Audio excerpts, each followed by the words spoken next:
Vangelo secondo Marco.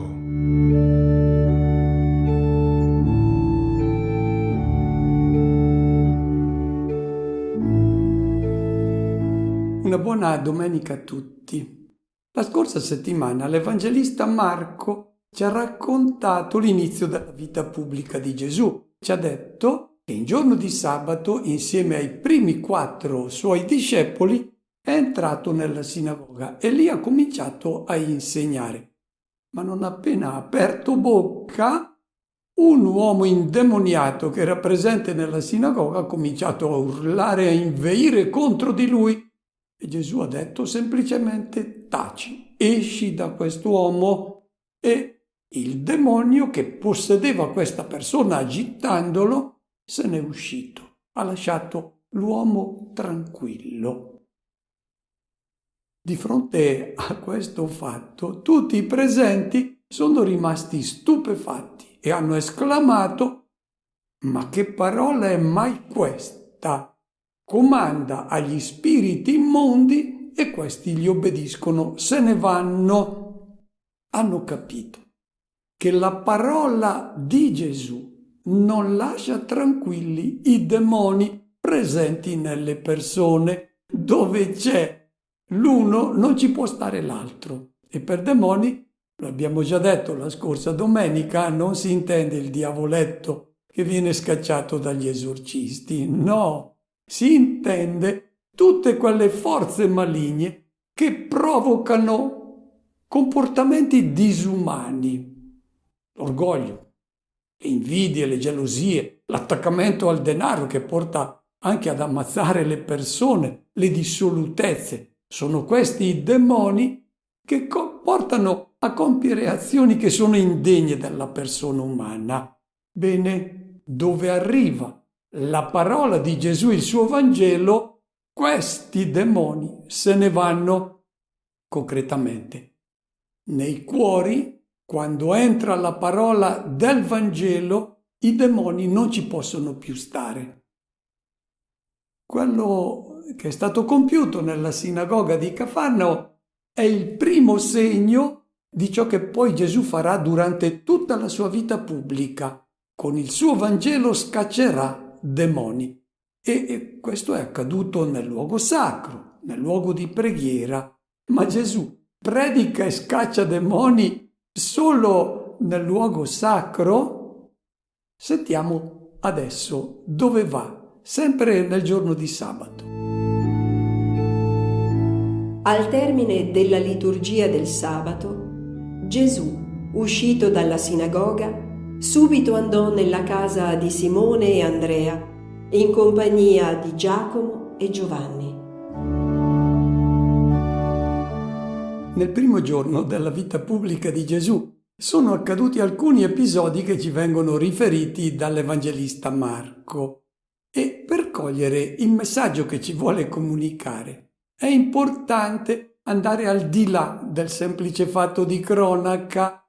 Del resto, tutte le guarigioni, come tutti i gesti compiuti da Gesù, hanno sempre un significato simbolico.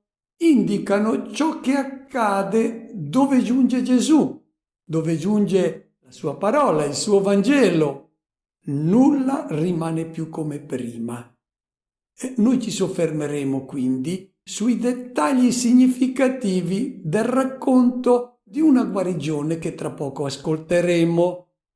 È una guarigione che è avvenuta in un luogo specifico, non in una casa qualunque, nella casa di Pietro. E la casa di Pietro nei Vangeli ha un significato simbolico. È la comunità cristiana, è la Chiesa, ed è in questa Chiesa che è presente una malattia che Gesù vuole curare. Non è che questa malattia sia presente solo nella comunità cristiana, è presente nell'umanità intera. Ma prima che la parola di Cristo esca da questa casa per curare questa malattia nel mondo intero, è necessario che sia curata dentro la comunità cristiana, dentro la Chiesa. Sentiamo di che malattia si tratta. La suocera di Simone era a letto con la febbre e subito gli parlarono di lei. Egli si avvicinò e la fece alzare prendendola per mano. La febbre la lasciò ed ella li serviva. Abbiamo ascoltato il più breve di tutti i racconti di guarigione operate da Gesù. Si tratta di un prodigio molto semplice, pare di poco conto, non sono questi i prodigi che suscitano lo stupore della gente. Però l'Evangelista colloca in questo racconto alcuni dettagli che come cronaca non hanno alcuna importanza, e se lui li sottolinea, e non era presente perché lui scrive poi il suo Vangelo 35 anni dopo, se li richiama vuol dire che vuol dare a questi dettagli un valore simbolico. È un invito che ci fa a leggere questo racconto come una parabola. Anzitutto, chi è la persona malata? E dove si trova? Si trova nella casa di Pietro, che è la comunità cristiana, ed è una donna. Donna nell'Antico Testamento era Israele, nel Nuovo Testamento la comunità cristiana è presentata come donna e anche la comunità cristiana come Israele può avere una malattia molto seria, può avere questa febbre. E in che condizioni si trova? È a letto. E chi è a letto è bloccato, è incapace di muoversi, non lavora, non agisce, non si rende utile a nessuno, ha bisogno di essere aiutato, di essere servito, non di servire. Non è un creatore, non fa nulla di grande. Ecco, per quale ragione questa donna si trova così? Perché ha la febbre. Facciamo la diagnosi di questa malattia. Cos'è che provoca la condizione di non muoversi, di farsi servire? È la pulsione maligna, l'istinto che ti porta a servire il fratello, a dominarlo. E allora tu non fai nulla, non ti interessi di ciò di cui lui può avere bisogno, perché pensi a te stesso, pensi a farti servire. Questa febbre è quella che ti porta a comportarti in modo opposto al discepolo di Cristo. È la febbre che ti immobilizza, che ti blocca la tua capacità di amare, cioè di servire il fratello. E noi la troviamo, questa febbre, proprio nella casa di Pietro. Al capitolo 9 c'è Gesù che entra con i discepoli nella casa, non in una casa qualunque, nella casa di Pietro.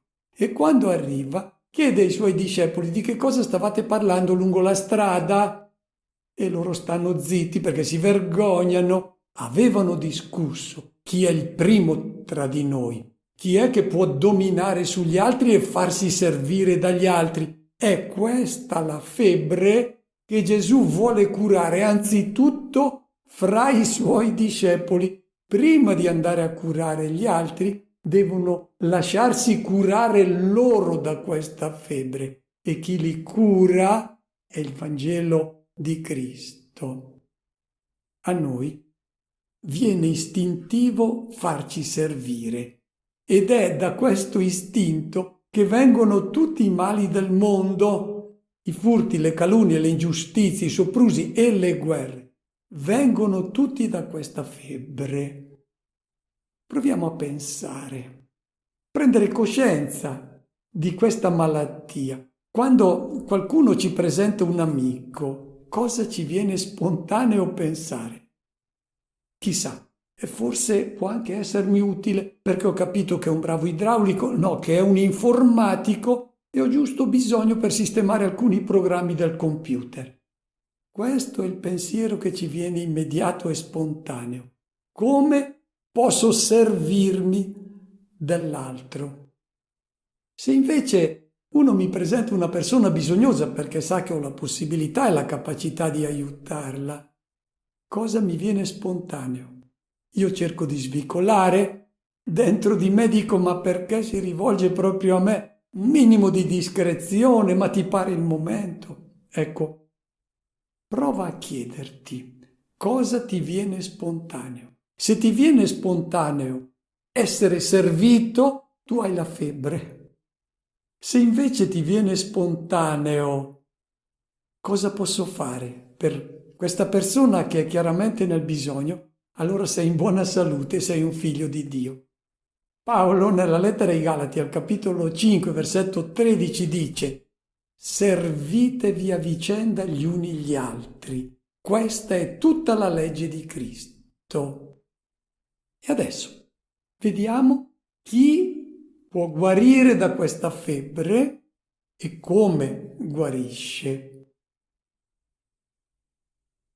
Il racconto ci parla dei discepoli, i quali subito parlano di questa malattia a Gesù.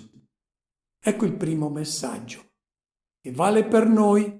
Vuoi guarire da questa febbre? Presentala a Gesù, presentala al suo Vangelo, perché è questo Vangelo che cura la tua malattia. E stai attento a chi la presenti, perché puoi presentarla a chi non ti cura da questa malattia e invece di guarirti forse te la fa peggiorare. Ma il fatto che i discepoli presentino a Gesù questa malattia ha anche un altro messaggio importante. Come curare, come il discepolo deve prepararsi a curare questa malattia che si trova nel mondo e nei fratelli. Prima di curare il fratello, tu parlane con Gesù, fai la diagnosi insieme con lui della malattia del fratello, perché altrimenti, se tu non sintonizzi i tuoi pensieri su quelli del maestro, tu non curerai quella malattia, forse la farai addirittura peggiorare. E adesso vediamo i gesti con cui Gesù cura la malata. Notiamo, non dice nessuna parola, parla con i gesti, perché tutta la persona di Gesù è parola e ci dice qualcosa su Dio e va sempre osservato molto bene ciò che lui fa a chi si avvicina, chi accarezza, chi abbraccia, chi bacia, da chi si lascia abbracciare e baciare. Tutto in lui ci parla. E allora, primo gesto che compie, si accosta alla persona malata. Gesù non si allontana, non ha paura, non svicola, non si mette a imprecare contro le malattie dell'umanità, contro il male del mondo. Quante volte lo diciamo anche noi cristiani: guarda che società malata, va sempre peggio, che gioventù sta venendo su. Cerchiamo di chi ha la colpa, diciamo quella persona se ha questa malattia e non costruisce nulla di buono se l'è andata a cercare. Non si fanno questi discorsi, ci si accosta alla malattia. Questa è l'umanità che Gesù ha incontrato, non si è spaventato delle malattie del nostro mondo. Difatti non è la nostra bontà che attira Gesù, ma il nostro bisogno. Lui è venuto per curare le nostre febbri che ci rendono incapaci di essere uomini, cioè di amare, cioè di servire. È la lezione per il discepolo. Chi ha assimilato i pensieri, i sentimenti del Maestro si avvicina a chi è nel bisogno, si fa prossimo di chiunque si trova in situazioni e in condizioni disumane. Secondo gesto. La solleva prendendola per mano. Non si tratta di una banale annotazione di cronaca, ma del gesto che simboleggia la comunicazione della forza di vita in chi è debole, in chi è fragile. Quando un fratello è in difficoltà, dagli una mano, chinati su di lui, rimettilo in piedi. Il verbo greco che viene scelto dall'Evangelista è egeirein, che nel Nuovo Testamento viene usato per indicare la risurrezione il sollevarsi dalla morte, da una condizione di non vita. Il cristiano è chiamato a ripetere questi gesti del Maestro, è chiamato a far risorgere a vita nuova ogni persona che si trova in condizioni disumane. E la febbre l'ha lasciata. I racconti di guarigione che vengono narrati nei Vangeli finiscono sempre con una dimostrazione che la persona è guarita. Il paralitico prende il suo lettuccio e se ne va. Il cieco comincia a vederci e dice adesso ci vedo davvero bene, vedo le persone. E prima vedevo in modo confuso. La figlia di Gairo comincia a mangiare. Segni che sono risorti a nuova vita. Ecco, qual è il segno che questa donna è guarita? È ristabilita completamente. Comincia a servire. Li serviva, non li servì. Ha cominciato a servirli e continua a servirli. La nuova vita si manifesta nel servizio, nell'interesse per il bisogno del fratello, nel chiederci che cosa posso fare per chi attorno a me ha bisogno del mio aiuto. Se sei guarito, non è che reciti qualche preghiera in più, va bene, recita qualche preghiera. Il segno della guarigione è quando cominci ad amare, allora sei un risorto. Il servizio è la caratteristica del vero discepolo, di colui che è venuto a servire, non per essere servito. E adesso, la parola che ha curato dentro la casa di Pietro, adesso esce da questa casa e sulla porta trova ad attendere questa parola l'umanità malata. Sono tutti i malati della città che rappresentano i malati dell'umanità intera che adesso si aspettano che da quella porta esca il Maestro, esca il suo Vangelo, la sua parola, perché è questa parola che cura i mali dell'umanità. L'economia ha le sue leggi e sono leggi crudeli tante volte che non curano l'umanità. La politica segue i suoi principi, che sono l'interesse del proprio popolo, della propria nazione, e lo sappiamo che cosa ha prodotto questa malattia presente nel mondo. Ha prodotto quella situazione che tutti noi verifichiamo. Non occorre che siano gli ecologisti a farcelo notare, lo notiamo tutti noi come abbiamo ridotto il mondo. Con il nostro egoismo non pensiamo più alle generazioni future. Ecco, questa umanità si aspetta che dalla casa di Pietro esca quella parola che cura la febbre, che è quella che provoca poi tutti i guai. Tutte le guerre sono provocate da questa febbre. Ascoltiamo che cosa accade quando la parola esce dalla casa di Pietro. Venuta la sera, dopo il tramonto del sole, gli portavano tutti i malati e gli indemoniati. Tutta la città era riunita davanti alla porta. Guarì molti che erano affetti da varie malattie e scacciò molti demoni, ma non permetteva ai demoni di parlare, perché lo conoscevano.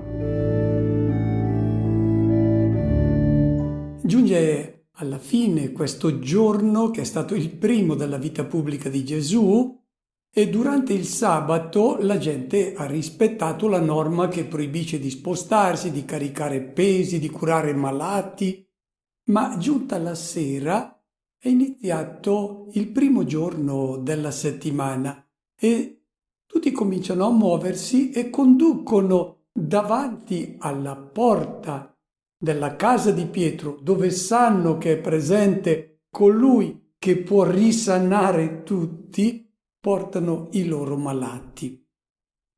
È importante questo dettaglio. I malati non vanno da soli. C'è qualcuno che li porta praticamente sempre i malati sono portati a Gesù da qualcuno che si è reso conto del bisogno che aveva un fratello di incontrare questa parola che può risanare tutte le malattie.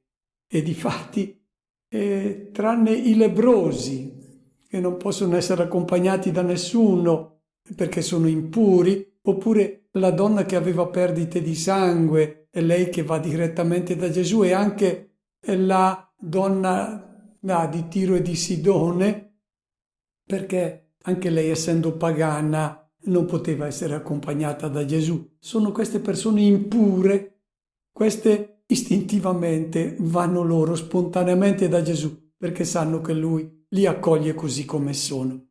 Ma gli altri malati vengono accompagnati da qualcuno che si è reso conto della loro condizione e li porta a colui che può realmente curarli, che è il Vangelo, è la parola che esce dalla casa di Pietro. Dopo però che in questa casa è avvenuta la guarigione da quella febbre di cui abbiamo parlato.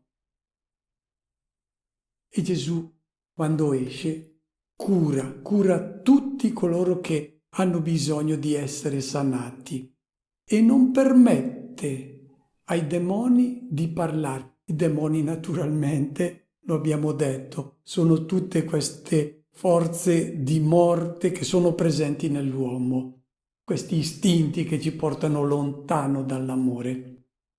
Ecco, come mai non possono parlare? Perché Gesù è all'inizio della rivelazione di Dio e dell'uomo secondo Dio. Potrebbe essere equivocata la sua persona, perché le persone potrebbero prenderlo come un guaritore, uno dei tanti guaritori, oppure una persona del quale bisogna farsi amico perché pare avere successo, pare avere fortuna. È l'equivoco. Gesù non permette di parlare fino a quando avrà rivelato il suo volto in modo definitivo, inequivocabile, sulla croce. Lì ci ha detto tutto. Più di così non può dirci su Dio amore e sull'uomo riuscito, colui che ama al punto di donare tutto se stesso. Chi ha capito questo può parlare di lui, ma fino a quando non sia arrivato a vedere dove è giunto il suo amore, è meglio non parlare di lui. Si è conclusa quindi questa giornata che Marco colloca all'inizio del suo Vangelo, perché indica come saranno poi tutte le giornate della vita pubblica di Gesù. E adesso è notte, tutti vanno a riposare, sentiamo come inizia il giorno seguente. Al mattino Gesù si alzò presto, quando ancora era buio, e, uscito, si ritirò in un luogo deserto e là pregava. Ma Simone e quelli che erano con lui si misero sulle sue tracce. Lo trovarono e gli dissero: «Tutti ti cercano». Egli disse loro: «Andiamocene altrove, nei villaggi vicini, perché io predichi anche là». Per questo infatti sono uscito, e andò per tutta la Galilea, predicando nelle loro sinagoghe e scacciando i demoni. E adesso Marco ci dice come Gesù inizia le sue giornate, con la preghiera. E la preghiera non è il semplice gesto di un segno di croce che noi vediamo fare prima di una gara sportiva o che facciamo anche noi prima di iniziare un viaggio o prima di iniziare il lavoro. Se non è un gesto scaramantico, è un bel gesto perché ci richiama che siamo dei discepoli di Cristo. La preghiera del mattino significa vedere insieme con il Signore la giornata che ci aspetta, che sta per iniziare. Significa ascoltare da Lui come dobbiamo vivere questa giornata. E forse gli dovremmo dire Oggi incontrerò il mio capo, che è un tipo sgarbato, sempre nervoso, e ascolterò dal Signore come mi devo comportare se voglio essere un discepolo di Cristo, anche se l'istinto mi direbbe devi rispondergli male perché lo merita. Io devo ascoltare ciò che mi dice il Signore, e se io non prego, allora mi comporto come tutti, non da discepolo di Cristo. Se prego al mattino, io ascolto il Signore che mi dice quali sono i fratelli che sono chiamato a servire e con quale disposizione mi devo accostare a loro. E non ditemi che non sentite la parola del Signore che vi parla, perché se siete dei discepoli, se conoscete il Vangelo, voi lo sapete come la pensa, e quando gli presentate il vostro problema, sentite ciò che lui vi dice. Se invece noi non preghiamo, lungo la giornata ci lasciamo travolgere dal fare e tutta la giornata giriamo come trottole e arriviamo a sera sfiniti, avremo forse guadagnato qualche soldo in più, ma questi soldi in più li spendiamo poi per curare lo stress e dobbiamo acquistare degli psicofarmaci.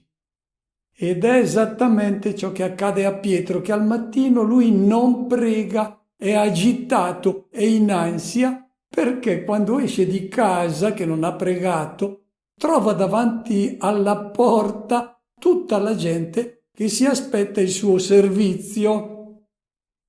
Si aspetta Gesù, si aspetta la parola che cura e Gesù non c'è. Ecco, dice Pietro, c'è tanto da fare e colui che dirige i lavori non c'è, è andato a pregare. Pietro non è ancora curato dalla malattia, della febbre. Pensa di avere a sua disposizione Gesù, di poterlo adattare ai propri sogni, che sono i sogni di potere. Ancora c'ha la febbre Pietro, e per questo corre dietro a Gesù. Il verbo greco che viene impiegato è katadioko, e che significa dare la caccia, braccare una persona. Ecco che cosa fa Pietro. Non ha pregato, è agitato. Questa è la prima incomprensione tra Gesù e questi suoi discepoli.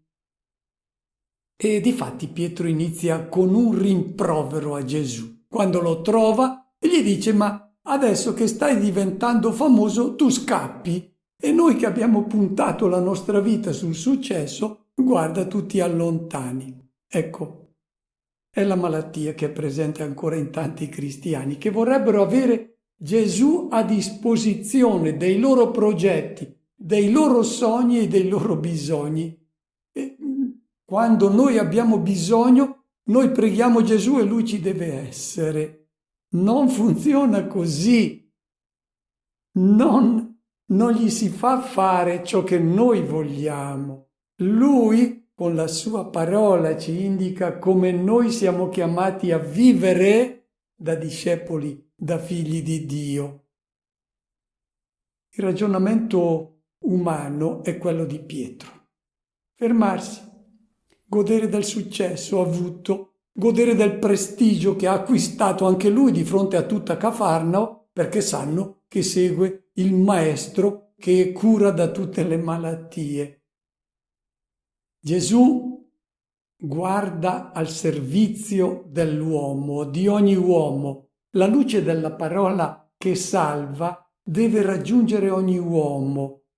È l'invito a prendere coscienza che il discepolo ha un mondo nuovo da costruire. Non deve fermarsi alla gratificazione, al successo personale. Non è per questo che si segue Cristo.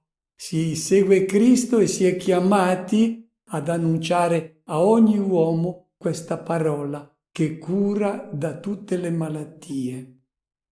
Auguro a tutti una buona domenica e una buona settimana.